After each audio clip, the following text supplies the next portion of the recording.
Lengthy এই টপিকটা বলতে গেলে একটা সাধারণ মানুষ কিন্তু কিছু বুঝবে না। ঠিক আছে, কারণটা হচ্ছে এটা হচ্ছে একটা যখনই আপনার ইন্ডোস্কোপি হবে তখন ডায়াগনোসিসের মধ্যে এই ওয়ার্ডটা লেখা থাকবে, কিন্তু একটা সাধারণ মানুষ কী করে বুঝবে কি সে সাফারিং করছে এন্ট্রালেন্থিমা নিয়ে।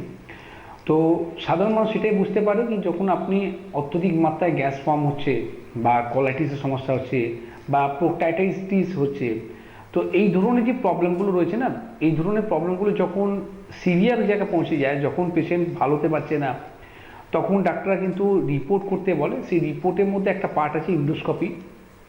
ইন্ডোস্কোপি রিপোর্ট করে আপনি জানতে পারেন কি আপনি এন্ট্রালেন্থিমিয়া ভুগছেন, সাফারিং করছেন।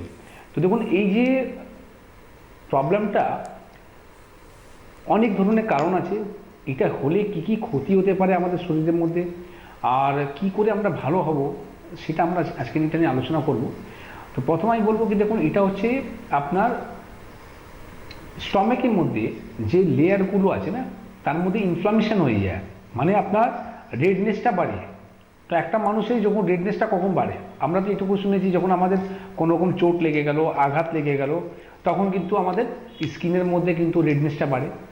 তো কিন্তু পেটের ভিতরে কি করে আঘাত লাগছে, যেখানে রেডনেসটা বাড়ছে বা ইনফ্লামেশন এসে যাচ্ছে, মানে আপনার সোয়েলিং এসে যাচ্ছে, স্পেশালি লোয়ার পার্ট, মানে আমাদের লোয়ার অ্যাবডোমেনের লোয়ার পার্টের মধ্যে এই প্রবলেমগুলো দেখা যায়। তো